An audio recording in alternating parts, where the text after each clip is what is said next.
ঠিক মিষ্টি পুতুলের মতো দেখতে না আমার এই ব্রাইডটাকে। ওর চোখ, মুখ, নাক, ফেসের ফিচার্স কি সুন্দর, মিষ্টি পুতুলের মতো না?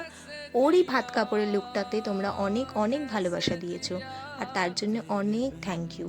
এবার ওরই রিসেপশনের লুকটা স্টেপ বাই স্টেপ আমি তোমাদের সামনে নিয়ে এলাম। তোমরা শেষ পর্যন্ত দেখে জানিও তোমাদের লুকটা ঠিক কেমন লাগলো। তো অনেকেই আছো যারা আমাকে জিজ্ঞেস করো যে তুমি নিজে হাতে আমাকে সাজাবে তো, নিজের হাতেই আমার হেয়ারটা বা শাড়ি ড্র্যাপিংটা করবে তো? তো তাদের জন্য আমি জানাতে চাই যে হ্যাঁ, আমি নিজের হাতেই পুরো কাজটা করি। হ্যাঁ, অবশ্যই আমাকে হেল্প করার জন্য বা আমার অ্যাসিস্ট্যান্ট আমার সাথে থাকে, কিন্তু পুরো কাজটাই আমি নিজের হাতে পরিপাটি করে করে দিয়ে আসি।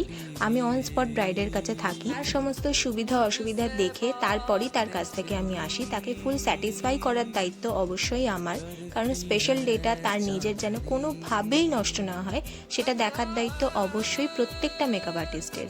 তো এই হলো ওর ফাইনাল লুক। তোমরা অবশ্যই দেখে জানিও যে ওকে আলটিমেট তোমাদের কেমন লাগছে। আর যারা যারা নিজেদের স্পেশাল ডেতে আমাকে বুক করতে চাও তারা ঝটপট আমাকে বুক করে নাও। আবার দেখা হবে পরবর্তী কোনো ভিডিওতে, ততক্ষণ টাটা। रूबरू जीना नहीं बिन तेरे सजनी रे, कैसे कटे दिन रात, कैसे हो तुझसे बात, तेरी याद सतावे रे।